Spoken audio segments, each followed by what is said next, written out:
Assalamualaikum and a very warm welcome, guys. You're watching Good Morning Public with me और public मुझे कहती है सुहास लड़कर का बड़ा मैच। एक बार फिर से 100 मशीन यानी बाबर आजम ने क्या जबरदस्त मैच किया और मैच दिखाया। 151 तो बनाया लेकिन पाकिस्तान भी बहुत किया।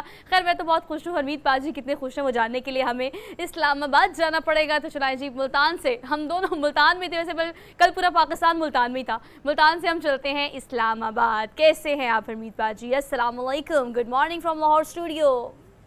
वालेकुम सलाम, सत गुड मॉर्निंग। वैसे एक्साइटमेंट तो बनती है सुहा, क्योंकि पहला मैच था, हालांकि कमज़ोर टीम थी, लेकिन ये एक बहुत बड़ा प्रेशर जो है कहीं ना कहीं बिल्ड करता है, क्योंकि आपका टाकरा होना है 2 तारीख को हिंदुस्तान के साथ। और हिंदुस्तान अगर हम देखें उनकी टीम काफ़ी मजबूत है, हमारी भी टीम कम नहीं है। लेकिन कल की जो परफॉर्मेंस है, सबसे पहले तो शुरुआत करते हैं भैया, इस वक्त नेपाली जो सिंगर है त्रिशाला गोरंग, जो आपने देखा कि वही सफ़ेद साड़ी अपने कल्चर को रिप्रेजेंट करते हुए वो आई और नेपाली गाना जो उन्होंने गाया, हमने देखा कि सफ़ेद और ग्रीन गुब्बारे हवा में छोड़ दी गए। फिर इसी तरह ट्रैफिक की अगर बात की, 40 मिनट तक ट्रैफिक भी रोकी गई। लेकिन आयमा बेग के हवाले से इस वक्त सोशल मीडिया पे जो है, मैं दोनों की परफॉर्मेंस की अगर बात करूं तो बड़ी मजे की थी, बड़े जबरदस्त तरीके से उन्होंने गाया। लेकिन आयमा बेग को इसलिए क्रिटिसाइज किया जा रहा है कि नेपाली जो खातून है, सिंगर है, वो अपने ही लिबादा ओढ़कर अपनी जुबान में भाषा में आके उसने अपने मुल्क को रिप्रेजेंट किया। लेकिन आयमा बेग क्या उसे कहा जा रहा है कि भैया आपने वेस्टर्न को ज्यादा तरजीह दी। लेकिन बहरहाल मैं समझता हूँ कि पहला मैच था और जितनी भी तारीफ की जाए तमाम तरह खिलाड़ियों की, और आज नेपाल को ट्रेनिंग सेशन था।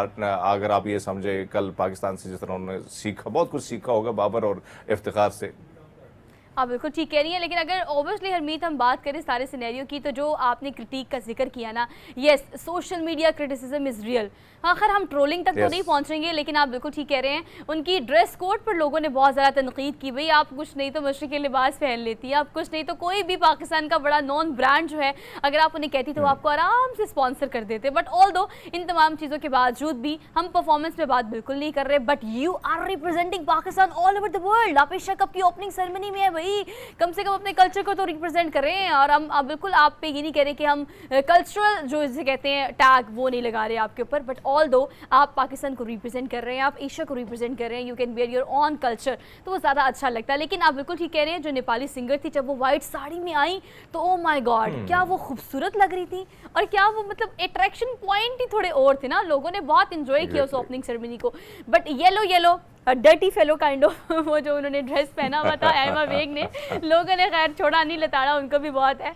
लेकिन आपको ख्याल करना चाहिए जनाब, इस तरह के माहौल में बहुत ख्याल रखना चाहिए। जब तक आप अपनी भाषा की, अपनी जुबान की, अपने कल्चर की, अपने रीत रिवाज पर फख्र नहीं करते ना, तो मेरे ख्याल में दुनिया भी आपको उस इज्जत से नहीं देखती। हमारी सबसे बड़ी प्रॉब्लम ये है कि हमारे प्राइम मिनिस्टर साहब जाते हैं तो भाषा हमने इंग्लिश की बोलनी है, फिर हमने टाई लगा के जाना है। मैं नहीं समझता उसमें बुराई है, लेकिन कम से कम आपके पास बड़ा खूबसूरत लिबादा है, वो है कमीज शलवार, और उसके ऊपर वेस्ट कोट पहन ले, जो मैंने पहनी है तो शायद 3-4 चांद लग जाते हैं। वे कहते हैं अपनी मट्टी पर चलने का सलीका सीखो, संगे मरमर पे चलोगे तो फिसल जाओगे। हमारा वो हाल है कि अपनी मट्टी और अपना कल्चर जो है उसको हमें किसी भी मौके पर, खासतौर पर ऐसे मौके पर नहीं भूलना चाहिए। तो ऑल दो प्रोग्राम का बाकायदा आगाज करेंगे, लेकिन एक क्विक सी ब्रेक लेनी है। ब्रेक के बाद वापस आते हैं। You just keep watching good morning public. Welcome back after the break. So guys, let's talk about our top stories of Good Morning Public, because आज के 2 घंटे के रनडाउन में हमारे पास क्या क्या है आपसे शेयर करने के लिए, आपसे वो शेयर कर लेते हैं। Top of the all the policy of the channel यानी एडिटोरियल आपसे हमने डिस्कस करना है। और आज एडिटोरियल में बल्कि पूरे पाकिस्तान में हर जगह एक ही बात की जा रही है, वो है मैच की। तो मैच की सारी कल की हमारी जो प्लेइंग 11 थी उसके बारे में हमने एक डिटेल सेगमेंट रखा है, उसको डिटेल में डिस्कस करेंगे। और आने वाले मैच यानी जिसका हरमीत पाजी जिक्र कर रहे थे, ऑल दो सारे मैच बहुत इंपॉर्टेंट है, लेकिन जो इंडिया पाकिस्तान का मैच है वो तो जान का मैच है। तो ये जो मैच इंडिया पाकिस्तान के इस हवाले से हमने डिटेल में आज एक सेगमेंट रखा हुआ है, उस पर बात करेंगे। प्रोग्राम में आगे बढ़ेंगे और पाकिस्तान की सियासी सूरत हाल पर हमारा हमेशा के साथ जो सेगमेंट होता है, जिसमें पॉलिटिकल सिनेरियोज में अब क्या होने जा रहा है। अगर हम साइफर की बात करें तो एक ये केस जो कि अब इमरान खान की रिहाई में रुकावट बना हुआ है, इस हवाले से क्या इस वक्त प्रोसीडिंग हो रही है, इस पर डिटेल में बात करेंगे आज के पॉलिटिकल सेगमेंट में। प्रोग्राम में आगे बढ़ेंगे और कुछ ऐसे मेडिकल परस्पेक्टिव में अगर हम देखें तो हमने बहुत सारे अपने टॉपिक्स ऐसे भी रखे होते हैं जो कि आपको या तो अवेयर करते हैं या एक अलार्मिंग सिचुएशन पैदा करने की हम कोशिश करते हैं कि अगर आपके जिस्म में कैल्शियम की कमी है तो क्या आपको इस बात का पता है कि आपने किन चीज़ों से ये आइडेंटिफाई करना है कि आप और आपसे मुंसलिक आपके जो घर वाले हैं या बच्चे हैं या आपके वालिदैन हैं उन्हें कैल्शियम की कमी है तो उसको उस डेफिशिएंसी को आपने कैसे पूरा करना है, ये एक डिटेल सेगमेंट है हरमीत हमारे आज के प्रोग्राम में। Last but not the least, एक इंस्पिरेशनल स्टोरी, एक रिक्शा ड्राइवर से आप किस तरह से एक बिजनेसमैन, एक एंटरप्रेन्योर जो है वो आप बन सकते हैं, एक आइडिया जिस पे आप एक एम्पायर खड़ा करते हैं और आप ग्रेजुअली आगे बढ़ते चले जाते हैं। तो ये जो बेसिकली है आज हमारा पूरा रन डाउन होगा, लेकिन पूरे प्रोग्राम में और हमारा आज का फेवरेट सेगमेंट जिसे हम डेली डोज कहते हैं, उस पर जाने से पहले एक पब्लिक सर्विस मैसेज है जो कि मैं देना चाहती हूँ। ऑब्वियसली हमीद, सारा दिन इतनी तगोदो कोशिश के बाद, सारे काम करने के बाद, सारा दिन की एक्टिविटीज़ के बाद एक वाहिद हमारा बेड होता है जिस पर हम सुकून से आराम करने के लिए जब बैठते हैं या लेटते हैं या सोने की तैयारी करते हैं तो हम ये एक्सपेक्ट करते हैं हरमीत कि हम प्रॉपर तरीके से सो सकेंगे। लेकिन आजकल चूंकि आप ये चीज़ देख रहे हैं कि अगर आप बड़ों को देखें या ज़्यादा उम्र के लोगों को देखें या इवन बच्चों को देखें तो वो ज़्यादा गिला करते हैं अपनी हड्डियाँ एकीज़ होने की। उसके पीछे बहुत सारी वजूहत है, लेकिन एक वजह जिसको मैं आज डिस्कस करना चाहती हूँ प्रोग्राम में, जो कि मैं चाहती हूँ कि आप आज सोने से पहले अपना बेड ज़रूर चेक करें, वो है आपका मैट्रेस। किस तरह से हरमीत आप आइडेंटिफाई कर सकते हैं कि आपका मैट्रेस जो है वो आपको ग्रेजुअली जो है वो इस तरफ लेके जा रहा है कि आपकी हड्डियाँ भी कमज़ोर हो रही हैं, आपको सांस की और जिस्म की मुख्तलिफ ऐसी बीमारियाँ लग सकती हैं जिसको आप रियलाइज़ नहीं कर पा रहे। अगर हम बात करें ओवरऑल तो प्रोफेशनल कायरोप्रैक्टर और इंटरनेशनल मेडिकल एसोसिएशन की तरफ से जो कुछ SOPs बताए गए हैं आइडेंटिफाई करने की, अगर आपका मैट्रेस सख्त है या अगर ऐसी उसमें LPG गैस का इस्तेमाल हुआ है उसकी मेकिंग में, तो ये सारी चीज़ें आपको कोई भी मैट्रेस ख़रीदने से पहले चेक करनी चाहिए। कोशिश करें इससे स्प्रिंग फॉर्म का ही मैट्रेस इस्तेमाल करें, वो इसलिए क्योंकि ये आपको रिलैक्स भी करता है और आपकी जो हड्डियाँ हैं उनको ज़्यादा कमज़ोर नहीं करता। तो आपको कोशिश करनी चाहिए कि आप किसी भी चीज़ को ख़रीदने से पहले एक दफ़ा पैसे खर्च लें तो मेरे ख्याल से बेहतर है। बार बार ख़रीदने से बेहतर है कि एक दफ़ा महंगा ख़रीद लें, क्योंकि अगर सस्ता है तो वो बार बार रोएगा और फिर आपको भी रुलाएगा, क्योंकि आपके जिस्म और आपकी हड्डियाँ जो हैं हरमीत वो कमज़ोर हो जाएंगी। बिल्कुल, आपने तो फरमाया। सो अगर हम देखें पूरा दिन जब आप काम करते हैं और फिर रात का वक्त हो, आपकी कोशिश होती है कि आराम से सो जाए और सुबह अगर आप उठें तो कम से कम वो जो थकान होती है वो दूर हो, ना कि थकान ज़्यादा हो। तो फिर उसके लिए ज़ाहिर बात है कि आपने जो फरमाया कि भाई अगर आप पैसे खर्च करते हैं तो एक दफ़ा ही कीजिएगा और बहुत सारी चीज़ों को ख्याल जो है, जो इंस्ट्रक्शन जो आपने बताई उनको अगर मद्देनज़र रखा जाए तो बहुत सारी चीज़ों से बचा जा सकता है। क्योंकि हम देखते हैं कि सुबह के वक्त बहुत सारे लोग ये गिला करते हैं कि भैया ये पट्टे जो हैं ये दर्द कर रहे हैं, मसल्स पेन कर रहे हैं, तो कहीं ना कहीं कमर में दर्द उठ रहा है। तो मेरे ख्याल में इन चीज़ों से अगर आपने बचना है तो वाकई में आपने ध्यान देना होगा एक ऐसे मैट्रेस पर कि कम से कम आप रिलैक्स होकर अपने काम के लिए सुबह सवेरे उठें तरोताज़ा होकर। जनाब आपने इस चीज़ का ख़ास ख्याल रखना और कोशिश करनी है कि हमारे इस पब्लिक सर्विस मैसेज को आप आगे भी फैला सकें और लोगों से ज़रूर इस बारे में बात करें और लोगों को सही गाइड करना भी बहुत ज़्यादा ज़रूरी है। हम प्रोग्राम में आगे बढ़ते हैं और अब हम बात करेंगे अपने सेगमेंट के बारे में जिसे हम कहते हैं daily dose of good morning public. तो जनाब आज थर्सडे है, we are in the mid of the week और पता नहीं चला पूरे हफ्ते का कैसे गुजर गया। आयशा कब का बेसब्री से हम इंतज़ार तो कर रहे थे, लेकिन चलें देखें दिन गुजरते जाते हैं और बस वक्त हाथ से निकलता चला जाता है। तो आज के प्रोग्राम का जो डोज हमने पहला आपको देना है ऑब्वियसली वो एक ऐसी खबर है जो कि हम ऐसे मुल्क से ही एक्सपेक्ट कर सकते हैं। हरमीत, चीन हमेशा इस तरह की अनोखी मनोखी खबरें जो है ना वो देता रहता है, बट ऑल दो आपको पता है कि वहाँ पर कानून है एक बच्चे का, उस कानून को जो ख़त्म किए भी काफ़ी अरसा गुजर गया है, लेकिन उसके बावजूद अब जाके 2021 में ये देखा गया है कि वहाँ बच्चों की पैदाइश की रेशो जो है वो इंतहाई कम हो गई है।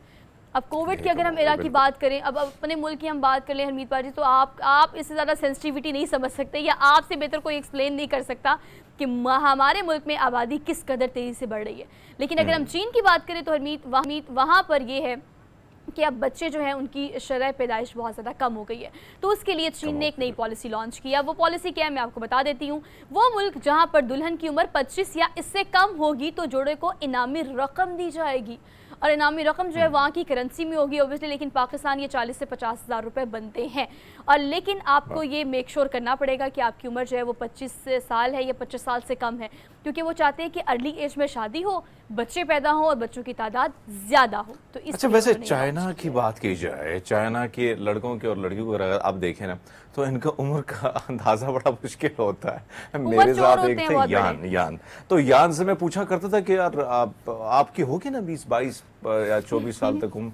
तो यान ने मुझे बताया कि नहीं, मैं 48 का हूँ। सो आपको अंदाजा लगाना बड़ा मुश्किल होता है। और दूसरी बात यह है कि चाइना में जिस तरह से हम देख रहे हैं, एक तरफ तो पाकिस्तान की जो यूथ है वो बहुत ज्यादा है और कहीं ना कहीं हमें ये एज हासिल है, लेकिन अनफॉर्चुनेटली इसका फायदा नहीं उठाया गया।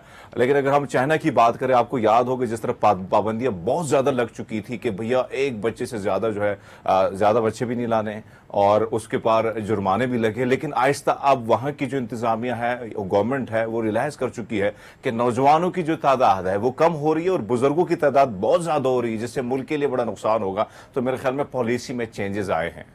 बिल्कुल ठीक कह रहे हैं हरमीत। और अब ये पॉलिसी जो है लॉन्च करने का मकसद भी देखिए, एक मैसेज और एक आइडिया जो हमें मिलता है चीन की मैनेजमेंट और हुकूमत से, वो ये भी कि जब भी बच्चे कम पैदा करने हो, बच्चे ज़्यादा पैदा करने हो, शरह पैदाइश को कम या ज़्यादा करना हो, आबादी को डाइवर्ट करना हो मुख्तलिफ सूबों की तरफ, तो वो इस तरह की पॉलिसीज़ लॉन्च करते हैं और अट्रैक्शन के साथ लॉन्च करते हैं कि देखिए अब इनामी रकम देंगे तो ऑब्वियसली लोग जो है इस बात पर कन्विंस होंगे कि टाइमली शादी करें और फिर टाइमली बच्चे अच्छा, वैसे सो एक चीज जो ऐड करके हम दूसरी स्टोरी पे जाते हैं, चाइनीज का ना, अगर किसी की डेथ हो जाए वो भी बड़े मजे की होती है, धूम धड़ाके से, और साथ साथ में बड़ा फंक्शन होता है, कहीं ना कहीं दुम्बा जो है उसके साथ साथ बियर भी रखी होती है, और साथ साथ जब शादी होती है उसका भी बड़ा मजा होता है।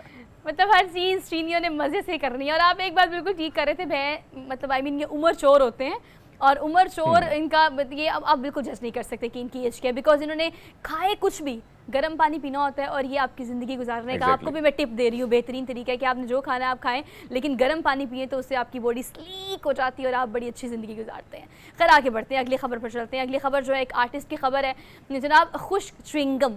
वैसे तो आपको देखिए च्युइंगम ज़्यादातर हमें जब खुश्क हो जाती है हम मुंह से निकाल के फेंक देते हैं, तो कहीं लगी बड़ी मिले ना तो गुस्सा आ जाता है इस बात पे। अक्सर औकात बेंचेस के नीचे स्कूल में बच्चे जो च्युइंगम लगा के चले जाते थे ना, उन पे तो मुझे बहुत ही गुस्सा आता था। करने वाला था, अब आगे हो गया। लेकिन खुश्क च्युइंगम का ऐसा भी इस्तेमाल हो सकता है, हो सकता है। इस पर आर्ट के नमूने बनाने वाला ये अनोखा फनकार है। आप देखिए जो आपको लग रहा है ना, ये जो हम आर्ट दिखा रहे हैं आपको स्क्रीन पे, ये आर्ट और इसके ऊपर बारीकी से किया हुआ आर्ट, ओ माय गॉड। एक च्युइंगम लेते हैं, ये वो किसी भी साइज़ की हो, उसको बर्नर पे गर्म करते हैं, गर्म करके उसको एक कैनवस बना लेते हैं और उस कैनवस के बाद उसके ऊपर एक पेंटिंग आर्ट बनाते हैं।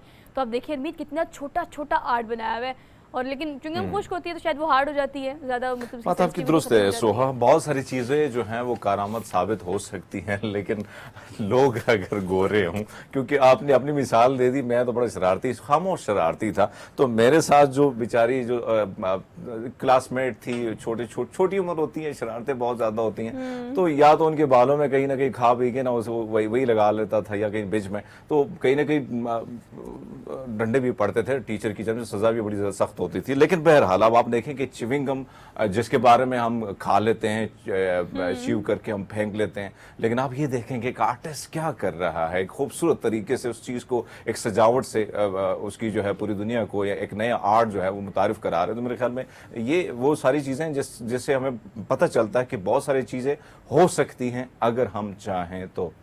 बस बिल्कुल ठीक है, चाहने की बात है ना, चाहत की बात है, पैशन की बात है, जिसमें आप कुछ भी कर सकते हैं। और काम और आर्टिस्ट आपको पता है दुनिया में बहुत सारे हैं, लेकिन आर्टिस्ट वही मशहूर होते हैं जिनकी खबर या तो हम देख लेते हैं सोशल मीडिया पे वायरल हुई हुई, या फिर हमें मुनफरिद नज़र आती है। क्यों? क्योंकि काम सब वही कर रहे होते हैं, लेकिन वो मुख्तलिफ और मुनफरिद अंदाज में कर रहे होते हैं, तभी वो आर्टिस्ट कहलाते हैं। हम प्रोग्राम में आगे बढ़ते हैं। अगली खबर हमने आपको देनी है। अच्छा, ऐसा भी होता है ऐसे मुल्कों में, अगेन आपकी वाली बात हरमीत, हम नॉर्मली देखते हैं कि अगर हम ममालिक को देखें तो हमारे मुल्क में तो IMF और कर्जा जात की जितनी डिस्कशन प्रोग्राम्स में होती है, मतलब आप तो सोशल मीडिया पे, आप इंस्टाग्राम, फेसबुक, ट्विटर, या फिर अगर हम अपने मेन स्ट्रीम मीडिया की बात करें तो नॉर्मली ये होता है कि मुल्क कर्जे लेते हैं और मुल्क कर्जे उतारते हैं। लेकिन यहाँ पर क्या हुआ है, बेईमान या पे इतालवी सयाहों के खाने का बिल हुकूमत को भरना पड़ा है। हुकूमत ने बिल भरा है, मतलब ये प्यारी बात भी है, अच्छी बात भी है, और दिल दुखाने वाली बात भी है। वो इसलिए क्योंकि जनाब इटली के कुछ सयाह थे और ये किसी रेस्टोरेंट में गए और वहाँ पे उन्होंने खाना खाया, रात का टाइम था, खाना खाया, फुटेज CCTV फुटेज जो है उसके मुताबिक ये कि खाना खा के वो निकल गए। उन्होंने क्या किया, बिल अदा नहीं किया। लेकिन सिफारती ताल्लुकात को बेहतर करने के लिए जब दोनों ममालिक के दो सिफारतकार हैं और जो डिपार्टमेंट्स हैं उनके लोग मिले, वज़ीर मिले, तो ये रियलाइज़ किया कि भाई हमने पहले ही सिफारत खाने में ये शिकायत जो वो दर्ज कर दी है कि हमारा एक रेस्टोरेंट है जहाँ पर आके कुछ इटली के सयाहों ने बिल पे नहीं किया। तो जनाब फिर इस पर एम्बेरसमेंट हुई वहाँ के वज़ीर को, जो कि कंसर्न डिपार्टमेंट के थे। उन्होंने फ़ौरी तौर पर यह हुक्म जारी किया वज़ारत ख़ारजा को कि इनका बिल अदा किया जाए। तो अल्टीमेटली किसने अदा किया? हुकूमत ने बिल अदा किया और वो स्याह कौन है उन्हें ढूंढने की कोशिश की जा रही है। इन जितने भी तरक्की याफ्ता ममालिक हैं, आप अंदाज़ा लगा लें कि उनके शहरियों के हवाले से फिर बहुत सारे हुकूक जिस पर अमल भी किया जाता है। अनफॉर्चुनेटली अगर हम देखें तो हमारी अशराफिया कर्ज जो है वो खाती है और वही चुकाना जो है आवाम ही चुकाती है। वो आप अंदाज़ा लगा सकती हैं जिस तरह वो मोहल्लात उनके बने हुए हैं, उनके बच्चे जिस किस्म से मुख्तलिफ यूनिवर्सिटीज़ में और जिस लग्जरी लाइफ गुजारे हैं, लेकिन अब आम आदमी को देखें तो वही कर्जा हम चुका रहे हैं। बहरहाल अब आप देखें कि कहीं ना कहीं शर्मिंदगी होती है अगर ऐसे ममालिक हों, और फिर आप अंदाज़ा लगा लें कि वो लोग जिन्होंने खाना खा के रफू चक्कर हो गए, लेकिन गवर्नमेंट ने, ये एक बहुत बड़ी रिस्पॉन्सिबिलिटी, एक बहुत बड़ी अच्छी बात है, एक अच्छा मैसेज है कि गवर्नमेंट ने कहीं ना कहीं इस बदनामी से बचने के लिए और उस चीज़ को बदनामी समझा और पेमेंट करी, तो मेरे ख्याल अप्रिशिएट करना चाहिए। बिल्कुल करना चाहिए। और आपकी यही छोटी छोटी चीज़ें जो हैं वो आपके मुल्क की साख को जो है वो मजबूत करते हैं कि आपके आम शहरी, आप उनकी ज़िम्मेदारी उठा रहे हैं। और आपके ज़िम्मेदार शहरी तो खैर वो नहीं है, लेकिन उन शहरियों की जो भी गलती थी उससे किसी मुल्क की साख को नुकसान ना पहुँचे, इसी वजह से ये कर्ज जो है वो अदा किया गया ताकि कुछ चंद एक लोगों की वजह से आपके मुल्क का रिप्यूट जो है वो ख़राब ना हो। और तो आगे बढ़ते हैं, अगली खबर पर चलते हैं। अगली खबर जो है वो बड़ी ट्विनिंग सी खबर है। जुड़वा बहनें हों, उनके यहाँ एक ही अस्पताल में एक ही दिन में बच्चों की पैदाइश हो।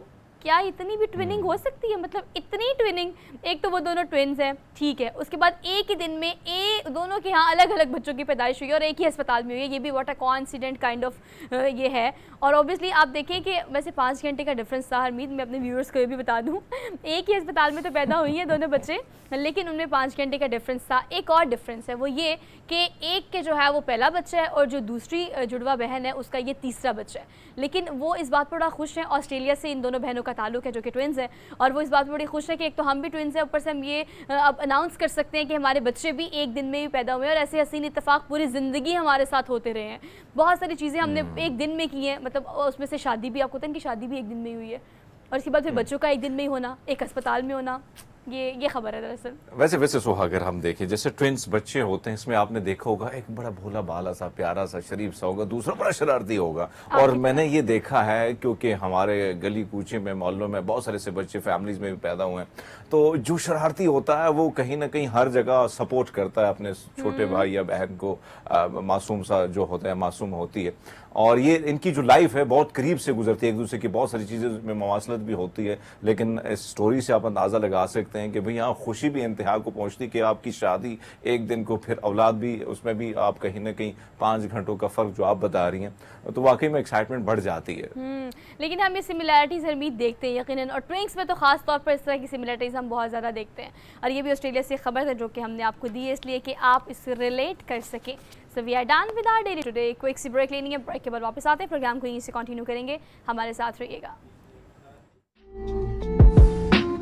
Welcome back after the break. So it's time to celebrate something. Like हम victory celebrate करने लगे हरमीत, और ये सेलिब्रेशन या आपके घर की कोई भी सेलिब्रेशन या रिश्तों की मजबूती, रिश्तों में मिठास जो है वो मीठे से होती है। और मीठे के लिए for me I have only one choice, that is called Cadbury dairy milk का डिलाइट। क्योंकि हरमीत अगर हम बात करें रिश्तों की तो हमारी कोशिश हमेशा ये होती है कि रिश्तों को स्ट्रेंथन किया जाए, और रिश्तों की मजबूती के लिए उसमें मिठास होना बहुत ज़्यादा ज़रूरी है। तो हमारी कोशिश ये होती है गिफ्ट दे के या मीठा बोल के या बाअखलाक तरीके से या लोगों की बात सुन के, शेयरिंग केयरिंग करके, ये सारी चीज़ें जो हैं वो हम करने की कोशिश करते हैं। लेकिन ये कैडबरी डेयरी मिल्क डिलाइट जो है ऑब्वियसली ये हम अपनी पूरी टीम के साथ ही सेलिब्रेट करना चाहते हैं, बिकॉज हमने कल जो विक्ट्री ली है एशिया कप की ग्रैंड ओपनिंग करके, और उसके बाद फिर बाबर आजम की 151 और उसके बाद बाबर आजम की सेंचुरी, और वैसे पूरी टीम को खिलानी चाहिए। लेकिन मौका हो विक्ट्री का, क्रिकेट का, हरमीत, या घर में कोई आपका त्यौहार हो या आपका कोई बर्थडे हो, कोई एनिवर्सरी हो, कोई भी खुशी हो, उसको दोबारा करने आपने बड़ी खूबसूरत बात की कि मीठे बोल हों, मीठे बोल ना भी हों, तो मुंह मीठा करा के भी कहीं ना कहीं आप किसी का दिल जीत लेते हैं। और वैसे अगर आप देखें कि चाहे वो शादी ब्याह हो, दूसरा कोई और खुशी का मौका हो, या वैसे अगर मैच हम जीत जाए तो पहले से हमने कहीं ना कोशिश होती कि भाई मुंह मीठा कराना है, खुद का भी कराना है, किसी और का भी कराना है। लेकिन फिर आपने, भैया बड़े स्वाद ले रही है, मेरे मुंह पानी आ रहा है, जाहिर बात है मैं बहुत ज़्यादा चॉकलेट जो है, और फिर कैडबरी डिलाइट की बात की जाए तो जैसे आप खाते हैं विद इन सेकंड जैसे ये मेल्ट होती है, उसका स्वाद ही कमाल का होता है। The best quality, the best ingredients, plus अगर आप चॉकलेट्स की फैक्ट्रीज की बात करें ना, मतलब फैक्ट्री से मुराद है, मैं पूरी लिस्ट की बात करी, we have so many options in the market right now. लेकिन लड़कियों की और ख़ासतौर पर अगर बच्चों की बात करें दे लव कैडबरी चॉकलेट। तो कैडबरी डिलाइट जो है obviously new in the market, और मजे की बात क्या है, they are in the form of this much, like ये जो एक आपकी पॉकेट फॉर्म होती है ना, ये यू कैन कैरी एवरीवेयर, और आप कैरी करें, और किसी को भी आपने कहीं भी सरप्राइज देना तो बिला वजह बड़ा सा डब्बा उठा के जाने की जरूरत नहीं है, पॉकेट से निकालें और निकाल के अगले बंदे को कंग्रेचुलेट कर दें, चाहे उसकी शादी हो, उसकी एनिवर्सरी हो, उसका बर्थडे हो, कोई जॉब पे प्रमोशन मिली हो, तो अपनी खुशियों को आपके इर्द गिर्द जो कोलीग्स हैं या आपके इर्द गिर्द जो रिश्तेदार हैं या कोई नाराज़ है, उन्हें मनाने के लिए, रिश्तों में मिठास भरने के लिए कैडबरी डेयरी मिल्क डिलाइट को आपने नहीं भूलना, इस्तेमाल करना है। और नया ये जो पॉकेट साइज़ है, इसको अपनी पॉकेट में आपने हर वक्त रखना है। खैर मेरे सेट पे पड़ा हुआ है, मेरी अपनी टीम से पूरी मैं शेयर करती हूँ, क्योंकि हम अभी विक्ट्री सेलिब्रेट कर रहे हैं फिलहाल क्रिकेट की, तो मैं सबसे शेयर करूँगी, डोंट वरी।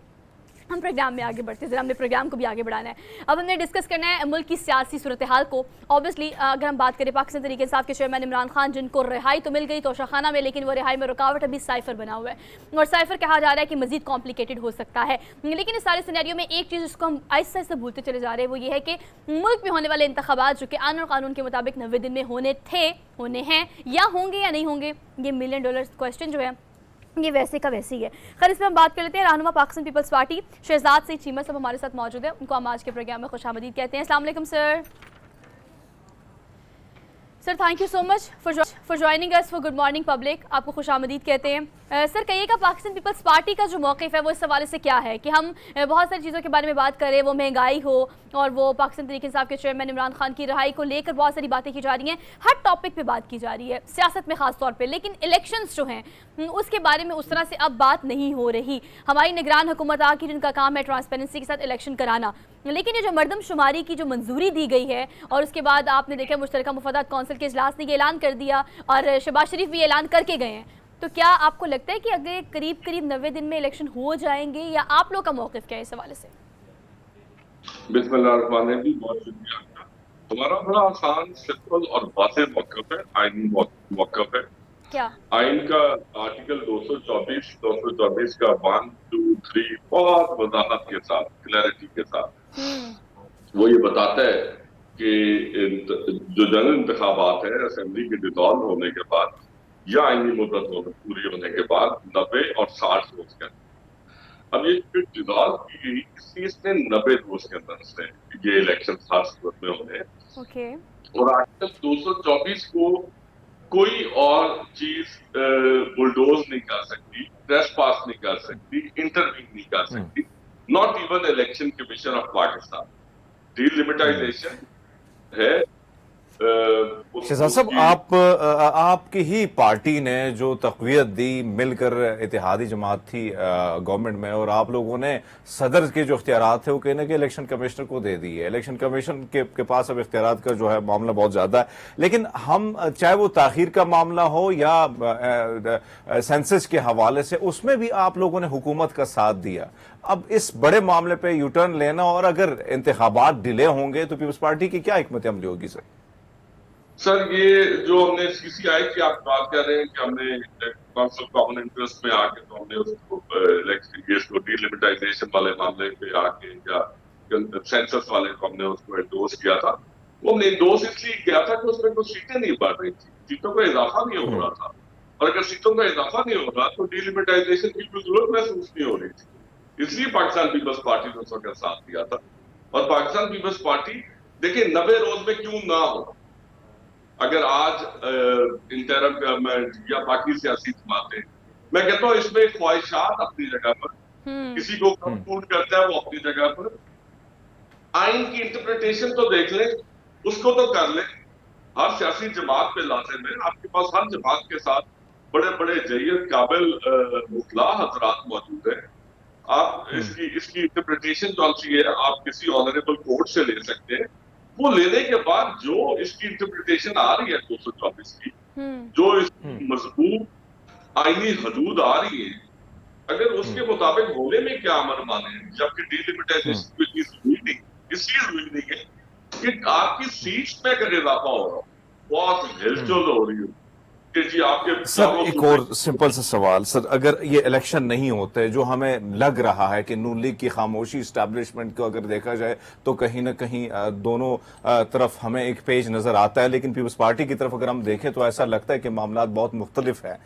इलेक्शन ना होना, आपको याद होगा खैबर पख्तूनख्वा और पंजाब भी एक आईनी डिमांड थी, लेकिन आप लोगों ने और मौलाना साहब ने और मरियम साहिबा जाके अदालत के सामने आप लोगों ने अपना कटहरा वो कचहरी खोल दी और वहां पे जो तकरीरें हुई वो अब भी हमारे सामने। आप नहीं लगते हैं कि आपको ये इलेक्शन अगर डिले होंगे तो इसके कसूरवार आप लोग भी होंगे?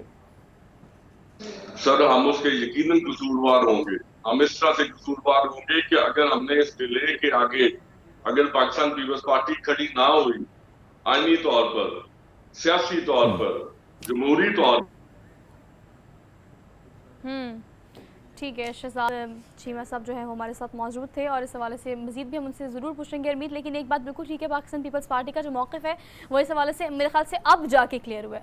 पहले अगर क्लियर होता तो ये स्टांस यकीनन पहले लिया जाता, क्योंकि हमने देखा है कि जिस तरह से पाकिस्तान पीपल्स पार्टी ने हुकूमत का साथ दिया बहुत सारी ऐसी चीज़ों में जो कि हम एक्सपेक्ट नहीं कर रहे थे, लेकिन अब जाके जो है वो इंतखाबात के लिए मौक़िफ़ क्या है इस बारे में तो बात की जा रही है, लेकिन प्रैक्टिकल ग्राउंड्स पे पाकिस्तान पीपल्स पार्टी की तरफ से क्या किया जाएगा ये भी सवाल ही है। चीमा साहब हमारे साथ दोबारा उन्होंने हमें ज्वाइन किया, दोबारा कनेक्ट हुए हमारे साथ, उनसे यही सवाल कर लेते हैं। ठीक है सर, ये कहिएगा कि सारे सिनेरियो में मौक़िफ़ क्या है वो तो आपने काफ़ी हद तक क्लियर कर दिया। प्रैक्टिकल ग्राउंड्स पे अगर पाकिस्तान पीपल्स पार्टी की बात की जाए तो अब क्या किया जाएगा अगर इंतखाबात बिला वजह 6 महीने मजीद डिले हो जाते हैं? तो आप क्या समझते हैं इस हवाले से, प्रैक्टिकल ग्राउंड्स पे आप लोग को क्या करना चाहिए? पार्टी के अंदर इस हवाले से क्या बात चल रही है? अगर तो जी किसी का ये गुमान है, किसी इदारे का या किसी सियासी जमात का, कि डिले जो है इस मुल्क के मुआशी हालात को बेहतरी की तरफ ले जाएगा या किसी सियासी जमात की मुआशी बद नज़मी को कवर अप दे देगा, तो मेरा ख्याल है बहुत बड़ी मतलब ये सोच मुकम्मल नहीं हो सकेगी, इसका फायदा नहीं हो सकेगा। ये अंग्रेजी की एक मिसाल है कि स्टेट इन टाइम सेव्स 9। ये हल जमहूरियत है, हल आपके इंतखाबात है, आप करा लेंगे, टाइम पे करा लेंगे, चीजें बेहतरी की तरफ भले मैशत हो, लॉ एंड ऑर्डर हो, आईनी जमहूरी इस्तेहकाम हो, अवाम का रद्द अमल का उस पे मरम रखने के हवाले से हो। तो इसलिए इस गुमान से निकल के इलेक्शन इन्हें कराने चाहिए, और अगर इलेक्शन नहीं कराएंगे कोई भी, जो कि दिख रहा है कि चीमा साहब आप लोग ने अपोजिशन में रहे और हमें याद है कि महंगाई के दौर में बिलावल भुट्टो साहब लड़काना से निकलकर डी चौक में आया करते थे और फिर हमने मरियम नवाज साहब को भी सही देखा, फिर हुकूमत में भी आप लोगों ने जो वक्त गुजारा वो भी हमारे सामने। सर अब खबरें जो आ रही हैं कि पीपल्स पार्टी प्लान बी पे सोच रही है और कहीं ना कहीं खैबर पख्तूनख्वा में तहरीक इंसाफ के साथ इतिहाद का सोच रही है, क्या ये प्लान जो है पंजाब में भी होगा? क्या जो आपके इतिहादी थे उससे राहें अब जुदा हो चुकी है या हो रही हैं? Sir, politics is the art of possibility. इसमें और पाकिस्तान पीपल्स पार्टी जमहूरियत के इस्तेहकाम के लिए अपने दरवाजे और अपनी कॉन्फ्रेंस की टेबल हमेशा खुली रखती है। आपके सामने हमारे सदर मोहतरम नासिर हुसैन साहब का थ्रू आउट बहुत सारे हमें पाकिस्तान पीपल्स पार्टी के नुकसानात भी हुए, बहुत सारी हमें लोकल अंदरून हमारे लिए मसाइल भी पैदा हुए, लेकिन in the larger interest of the nation और the bigger cause Pakistan Peoples Party ने कभी भी अपने दरवाजे और एक गुफ्तगू का अमल नहीं रोका। तो पाकिस्तान पीपल्स पार्टी सर जमहूरी इस्तेहकाम के लिए और आईनी इस्तेहकाम के लिए। ठीक है शहजाद से सब ये भी अर्ज कीजिएगा इस हवाले से भी कि अभी इस वक्त जाते जाते 16 माह की हुकूमत करने के बाद पीडीएम ऑब्वियसली 13-12 जमातों का जो क्रिएशन हमने देखा, इसके बाद इस वक्त हम देख रहे हैं कि IMF से मुआहिदा भी हो गया। उन्होंने कहा कि बिजली की प्राइसेस बढ़ाने की बजाय जो आपकी बिजली चोरी है उसको रोका जाए, मुआहिदे का हिस्सा चूँकि ये था। लेकिन इस वक्त IMF का मुआहिदा होने के बाद भी, उस रिव्यू के बाद भी हमने देखा कि आवाम को किसी तौर पर भी रिलीफ नहीं मिल रहा। रोटी कपड़ा मकान इस तरह के नारे तो हमारी तमाम तर सियासी जमातें अपने अपने फॉर्म में नैरेटिव बिल्ड करके लगाती ही हैं, लेकिन इस वक्त बिजली का जो बिल है वो एक आम आदमी के घर का सबसे बड़ा मसला है, जो कि आवाम बिल रही है, बिलक रही है, बिलबिला रही है। हम देख रहे हैं कि उनके पास कोई पुरसाने हाल नहीं है, उनके पास कोई वे आउट नहीं है। इस महंगाई के हवाले से पाकिस्तान पीपल्स पार्टी जो है वो क्या मौक़िफ़ रखती है, क्या नैरेटिव रखती है, किस तरह से इसको अब या तो निगरान हुकूमत या पिछली हुकूमतों को कसूरवार कहेंगे, हम किसे कहेंगे? नहीं जी, पहले तो मैं इस पूरे सेटअप पे मैं अपनी 30 सेकंड्स की डालूंगा कि जब तक तसलसल नहीं रहेगा इकोनॉमिक पॉलिसीज का, और देखें इंटरम अरेंजमेंट्स, ये मैं इंटरम सेटअप की बात नहीं कर रहा हूँ, 1.5 साल है, 22 साल है, 3 साल है, कोई 6 महीने के लिए आया, वो 2 साल है, कोई 11 साल भी है। तो ये तजर्बाकारी अब बंद हो जानी चाहिए। यस, तब जाके आपके ये बिजली के बिल, आपका ये अदम इस्तेहकाम, आपकी बेचैनी, आपका बिल बुलाना। सर देखिए बिजली चली गई है, बिल पता नहीं था है कि नहीं हुआ, लेकिन बिजली वैसे चली गई सर, आप देख लें। सर आप देख लीजिए, हम बात कर रहे हैं यही हालात हैं हमारे मुल्क के। लेकिन सर आपसे जानना चाहेंगे हम, सोहा हमारे साथ सर है, चीमा मेरे ख्याल से कनेक्शन भी खराब हो रहा है, बिजली चली गई है तो मेरे ख्याल से वाईफाई भी चला गया होगा, तो फिर ये सूरत हाल है।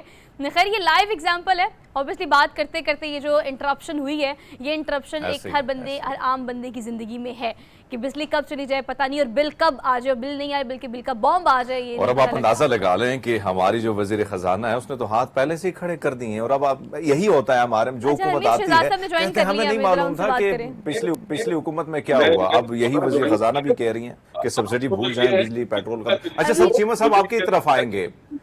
सर अगर हम देखें केयरटेकर गवर्नमेंट की अगर बात की जाए, अब चीजें जो हैं, शमशाद अख्तर साहबा कहती हैं कि हमें नहीं मालूम था जब हम टेक ओवर कर रहे थे कि मुल्क का तो बेड़ा गर्क हो चुका है, और अब कहा जा रहा है कि सब्सिडी और बिजली पेट्रोल जो है मजीद महंगा होगा। तो इस पर पीपल्स पार्टी क्या उसी तरह एहतजाज करेगी, उसी तरह सड़के जो है एहतजाज होगा जिस तरह माजी में हम उनको देखा करते थे?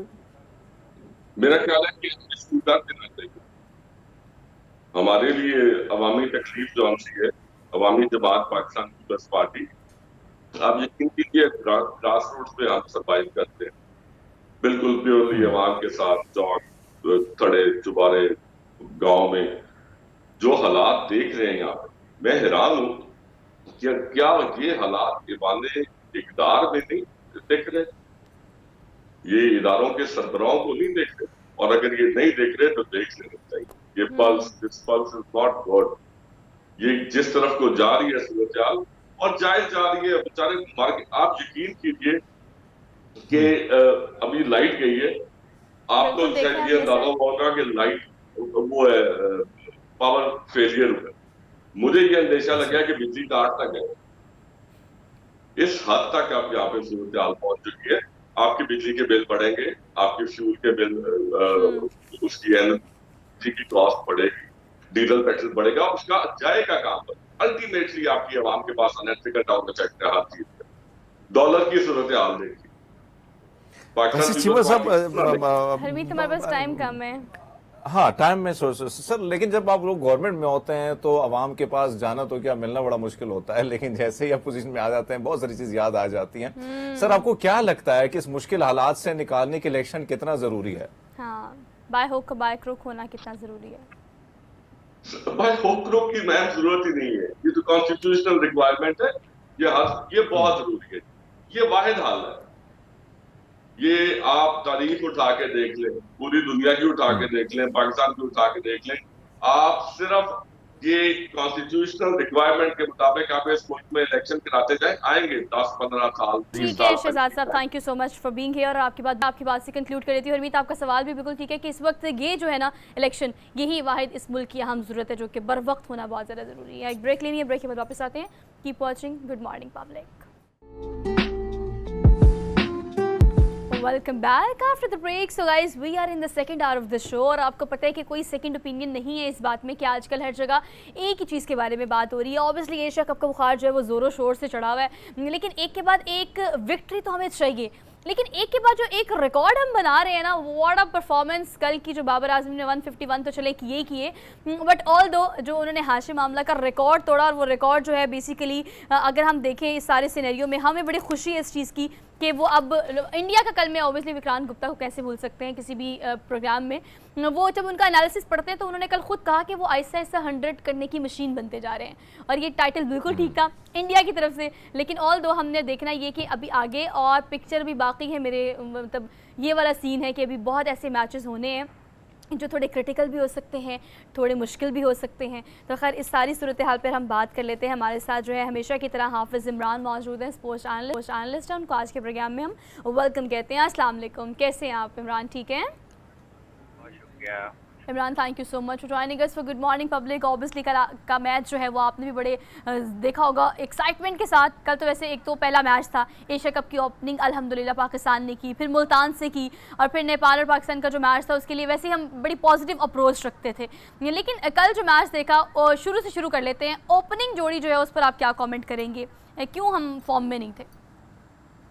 देखिए, पाकिस्तान का ओपनिंग पेयर इस वक्त अगर दुनिया भर के इफ्तिताही जो जोड़ियां हैं उनका अगर आप जायजा लेते हैं तो फखर जमान और इमामुल हक किसी भी तरीके से दुनिया के बेहतरीन ओपनिंग पेयर्स की जो अगर फहरिस्त बनाते हैं तो उससे निकलते नहीं है। ये बात ठीक है कि अफगानिस्तान के खिलाफ फखर रन नहीं कर पाए हैं और यहाँ पर कल पहले मैच में वो रन नहीं कर पाए, कल इमाम भी रन नहीं कर पाए, लेकिन इससे पहले अफगानिस्तान के खिलाफ भी इमामुल हक रन करते रहे हैं और उससे पहले भी इन दोनों की परफॉर्मेंसेस बढ़ी हैं। इस साल में बहुत रन किए हैं फखर जमान ने वनडे क्रिकेट में।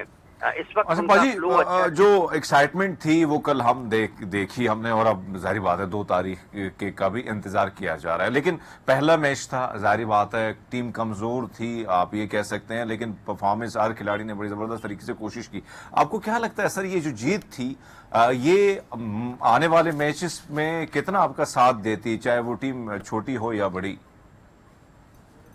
देखिए, एक तो पाकिस्तान ने ऐलान किया था अपने प्लेइंग 11 का एक दिन पहले मैच से, और दूसरा पाकिस्तान ने कल ये भी ऐलान किया कि पाकिस्तान की स्ट्रेंथ कहाँ कहाँ है। एक मरतबा से फिर उसकी तस्दीक की पाकिस्तान ने।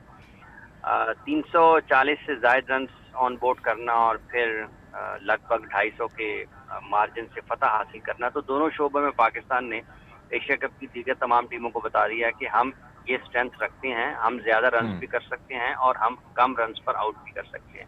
पाकिस्तान की इस बैटिंग में बड़ी गहराई है, इसमें आपको हर तरह का बैट्समैन नजर आता है जो स्टेबिलिटी वाली भी बारी लगाता है, इनिंग्स ड्राफ्ट भी करता है, और फिर जब जरूरत पड़ती है तो तेज जो रन बनाने की सलाहियत भी रखते हैं। इफ्तिखार अहमद के इनिंग्स देख लें, बाबर आजम के बारे में भी इससे पहले तो ये बात होती थी कि उनका स्ट्राइक रेट का कुछ मसला रहता है या वो उतनी ज्यादा बड़े शॉट्स नहीं खेलते हैं, लेकिन आज के बाबर आजम 2020, 21 और 22 के बाबर आजम से बहुत मुख्तलिफ है। आज उन्होंने जो दौरे जदीद की तेज क्रिकेट है उसको देखते हुए अपनी बैटिंग में जो नए शॉट्स डेवलप किए, पावर हिटिंग के या जो बड़े शॉट्स के, उसने उनको और ज्यादा खतरनाक बना दिया है। अब बाबर आजम न सिर्फ अपनी टीम के लिए एक एंड संभाले हुए मैच को लंबा कर सकते हैं, मुखालिफिन के असाब पर सवार हो सकते हैं, बल्कि जैसा उन्होंने कल जिसका मुजाहिरा किया है इस तरीके से बड़े शॉट्स खेल के और तेजी से रन बना के, वो अब वो वाला किरदार भी निभा सकते हैं जो पाकिस्तान का कोई भी पावर हिटर शायद ना निभा सकता हो, क्योंकि उनके पास शॉट्स इतने हैं, उनके पास टाइम बहुत है, करेक्ट शॉट्स खेलते हुए भी वो। हाफिज बाजी, एक और चीज अगर हम देखें, रोहित शर्मा को देखें, बाबर को देखें, तो एक तरफ 48 की औसत है इंडियन कप्तान की और पाकिस्तानी 58 पे। ऐसे में जो पेसर है हमारे जितने, उन पर ज्यादा जो है सबकी नजरें उन पर है। क्या लगता है सर 2021 में जिस तरह जबरदस्त किस्म की बॉलिंग शाहीन शाह अफरीदी ने की थी, रोहित शर्मा को बड़े मुश्किलात का सामना था, तो लगता है बाजी कामयाबी होगी हमारे बॉलर्स की उसी तरह? पाकिस्तान, जो आपने रोहित जिक्र किया है, बाबर पीक की तरफ जा रहे हैं। रोहित एज की उस साइड पे नहीं है जहाँ पे बाबर हैं। आज से चंद साल पहले रोहित उस तरीके से ऊपर जा रहे थे जिस तरीके से बाबर आज रन कर रहे हैं। मतलब कंपैरिजन कोई नहीं है, दोनों दो मुख्तलिफ किस्म के खिलाड़ी हैं, लेकिन जब आप उरूज पकड़ने की बात करते हैं तो मेरा सिर्फ उसमें एक यही कहना है कि बाबर अपनी पीक को टच कर रहे हैं इस वक्त। एज के हिसाब से एज उनके साथ है, ठीक है, अभी उनकी बहुत क्रिकेट बाकी है। रोहित और विराट जो हैं, आज से चंद साल पहले तक उनकी तसलसल वैसी ही थी जैसी बाबर की है, बल्कि बाबर की तो इस वक्त सबसे बेहतर है। वो अपनी मिसाल आप हैं। तो जो जिस तरीके से वो खेल रहे हैं, उन्होंने चैलेंज किया हुआ दुनिया के तमाम बल्लेबाजों को, और वो न सिर्फ चैलेंज है बल्कि मिसाल है नौजवानों के लिए। तो जहां तक ताल्लुक पाकिस्तान की बॉलिंग का है, देखिए पाकिस्तान की बॉलिंग, इस बॉलिंग के खिलाफ रन्स करने वाला वाकई वो दुनिया का बेहतरीन बल्लेबाज होगा। वो कोई आम खिलाड़ी के लिए पाकिस्तान के खिलाफ मुसलसल रन्स करना या तेज रन करना इतना आसान नहीं होगा। वो बहुत ही अच्छी क्रिकेट खेलेगा बल्लेबाज जो भी रन करेगा। अच्छा इमरान, एक और क्रेडिट जो हमें कल मिला है, ऑब्वियसली आप बिल्कुल ठीक कह रहे हैं कि बाबर आजम की क्रेडिबिलिटी को जितना भी हम देखें और जितना भी हम बताएं वो कम है, लेकिन जिस तरह से वो टीम को ड्राइव कर रहे हैं, जो कॉम्बिनेशन आपने बिल्कुल ठीक कहा कि एक दिन पहले अनाउंस किया गया था, अब आगे के जो मैचेस हैं they can be critical, they can be like more dangerous आप कह सकते हो। और ऑब्वियसली अगर पाकिस्तान इंडिया के मैच की बात करें तो वो तो मैच नहीं होता, वो कुछ और ही होता है। लेकिन उस कॉम्बिनेशन की अगर हम बात करें तो क्या आपको लगता है कि इसी प्लेइंग 11 के साथ जो है वो वी कैन बीट देम और मीट देम? देखिए मुल्तान में पाकिस्तान और श्रीलंका की कंडीशंस में पिचेस में फर्क तो है। आप से ज्यादा एक आधी तब्दीली कर सकते हैं, क्योंकि इससे ज्यादा तो नहीं होगा। वो क्या होनी चाहिए? स्पिनर्स आपके, ये डिपेंड करता है कि पिच क्या आपको कह रही है। पिच आपको क्या कह रही है, क्या वहाँ पर स्पिनर्स के लिए मदद है, क्या वहाँ पर फास्ट बॉलर्स के लिए मदद है।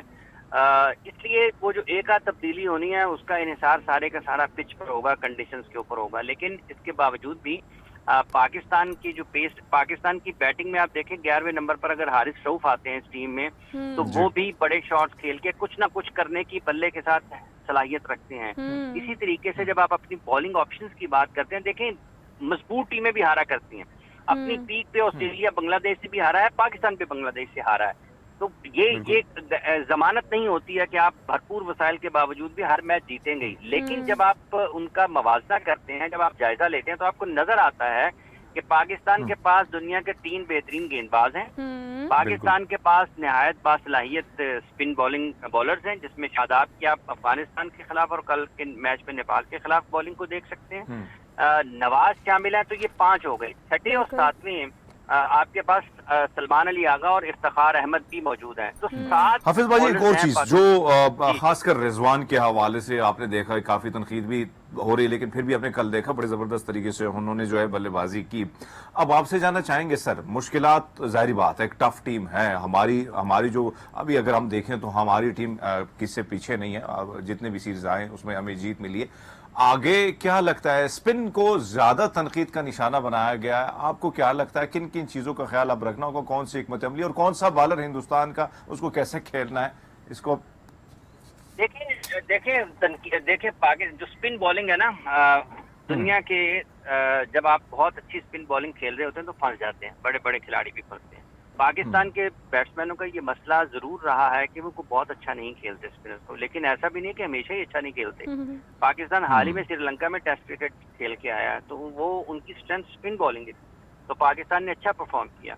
इसके अलावा भी आप मुख्तलिफ जगह पर देखते हैं कि पाकिस्तान के बल्लेबाजों ने स्पिन बॉलिंग के खिलाफ भी रन किए। हाँ, मुश्किलात जरूर हैं और पाकिस्तान की उनके स्पिनर्स के खिलाफ थोड़ी सी ये जरूर नजर आता है कि उतने ज्यादा पुरएतमाद नहीं होते हैं, लेकिन ऐसा नहीं है कि हमेशा ही नहीं होते हैं। बाबर वर्ल्ड क्लास प्लेयर हैं, उनको थोड़ा सा वक्त जब निकाल लिया तो वो फिर बल्ले बॉलर्स के लिए मुश्किल होंगे। और फखर जमान तो अभी तक स्पिनर्स पे आ ही नहीं रहे हैं, फखर जमान तो स्पिनर्स पे आ ही नहीं रहे हैं, वो तो ऊपर से आउट हो रहे हैं। इमाम भी स्पिनर्स को अच्छा खेलते हैं। रिजवान की जो सलाहियत है उस पर भी किसी किस्म का शक नहीं है, वो भी अच्छे तरीके से स्कोरबोर्ड रोटेट कर सकते हैं। लेकिन बाज औकात ऐसा होता है कि बहुत अच्छी गेंदबाजी हो रही होती है और उसका सामना करना जरा मुश्किल हो जाता है, कुछ लक आपको फेवर नहीं करती। कल लक फेवर किया ना बाबर को, कैच ड्रॉप हुआ है, बिल्कुल किया, वो कैच हो जाता है तो सूरत हाल मुख्तलिफ होती। तो बाज औकात लक फेवर नहीं कर रही होती। जैसे विराट कोहली 3 साल तक 100 नहीं बना पाए, तो उसमें एक बहुत बड़ा हिस्सा किस्मत का भी था, क्योंकि वो जो ड्राइव खेल रहे थे, बहुत वक्त पे ऐसा हुआ कि वही ड्राइव जो है वो उनका स्लिप्स के दूर से निकल गया, या ड्रॉप कैच हो गया, या फिर सीधा ड्राइव ठीक लग गया तो वो बाउंड्री हो गई। लेकिन जब आप थोड़ा लक आपके साइड पे ना हो तो सर, चाचा और भतीजे की जोड़ी पर भाई काफी आपने कल देखा कि इफ्तिखार साहब से सवाल भी ये किया गया कि चाचा और भतीजे ने, चाचे ने भतीजे से क्या सीखा और भतीजे ने चाचा से। मुझे क्या लगता है किस तरह आप देख रहे हैं आप इफ्तिखार को, 5वां या चौथा नंबर, ये बड़ी मेन विकेट होती है क्रिकेट में। देखिए चौथा या 5वां नंबर एक चीज जरूर समझ में आती है कि शायद पाकिस्तान क्रिकेट टीम की मैनेजमेंट ये समझती है कि अगर सलमान अली आगा नीचे बैटिंग करने के लिए जाते हैं इफ्तिखार से, तो शायद वो उस तरीके से जब आखिर में जरूरत पड़े बड़े शॉट्स की तो वो ना खेल पाए सलमान, लेकिन इफ्तिखार खेल पाएंगे। सिर्फ एक ही ये वजह नजर आती है कि उनका बैटिंग ऑर्डर थोड़ा नीचे गया है और सलमान अली आगा को उनके ऊपर भेजा जा रहा है।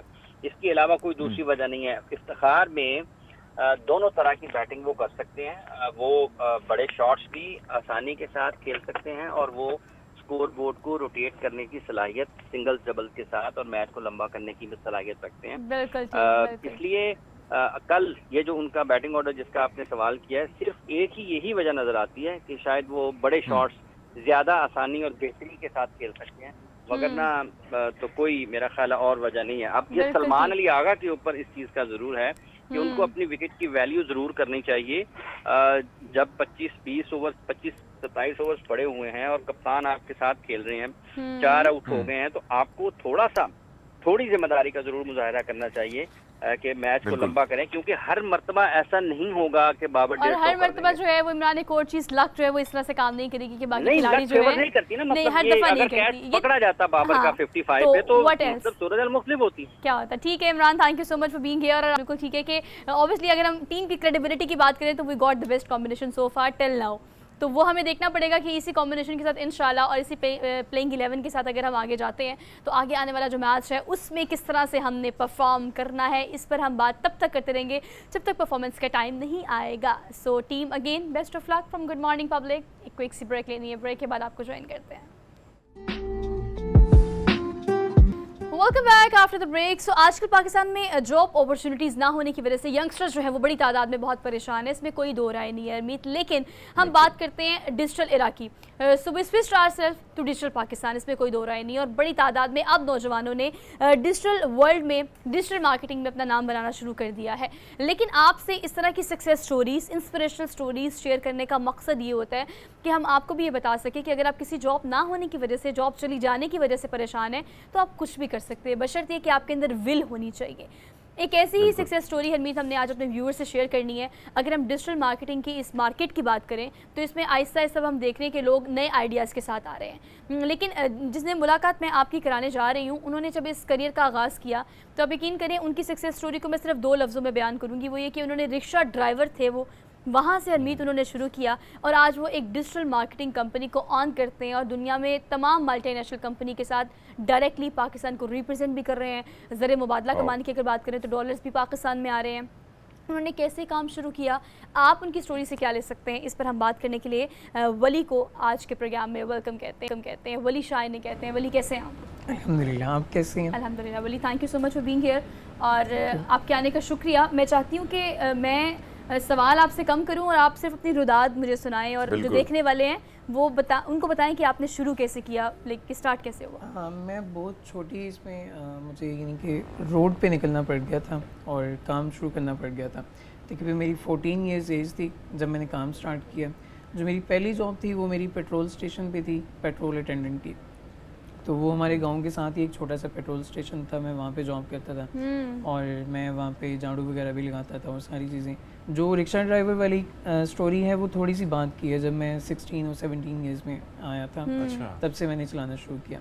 मगर इसके बिटवीन मैंने ऐसी बहुत सी यानी कि छोटी मोटी जॉब्स की हैं जो कि यानी कि मैं यहाँ पे बता भी नहीं सकता, क्योंकि मुझे खुद भी नहीं याद कि मैं कितनी सारी जॉब से गुजर के यहाँ तक पहुँचा हूँ। वो होता ऐसे था कि जहाँ पे थोड़ी सी अच्छी सैलरी ऑफर होनी तो मैं वहाँ पे शिफ्ट हो जाता था। तो ऐसे ही मैंने डिफरेंट यानी कि मतलब अपना बिजनेस करने से पहले आपने हर वो काम किया है जो कि हम देखते हैं मार्केट में कोई वैकेंसी आ जाए किसी भी होटल में, किसी भी रेस्टोरेंट में, किसी भी जगह, किसी पेट्रोल पंप पे या कहीं भी। लेकिन when you came to realise कि मुझे अपना बिजनेस करना चाहिए, मुझे कोई काम करना चाहिए। मैं गवर्नमेंट फैक्ट्री में कैशियर था, तो मैंने एक मोबाइल लिया नोकिया X2 के नाम से। उसमें फ़ेसबुक नई चलती थी, वो स्क्रोलिंग वाली, बहुत पहले की बात है। तो उसमें मैंने एक ऐड देखा कि आप घर बैठे ऑनलाइन पैसा कमा सकते हैं।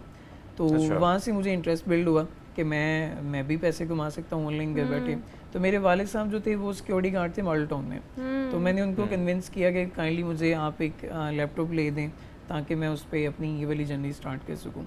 मगर वो यानी कि मेरे लिए एक बहुत ही मुश्किल स्टेप था, क्योंकि वालिद साहब ने अपनी साइकिल लेने की बजाय मुझे वो लैपटॉप लेके दिया और मैंने उनकी उम्मीदों पे पूरा उतरना था हर हाल में, क्योंकि वो मेरे लिए डू एंड डाई की सिचुएशन थी। मगर उसको परस्यू करने के बाद भी मुझे तकरीबन 3 साल लग गए अपना पहला डॉलर अर्न करने के लिए, क्योंकि मैं कंसिस्टेंट नहीं था किसी एक फील्ड में।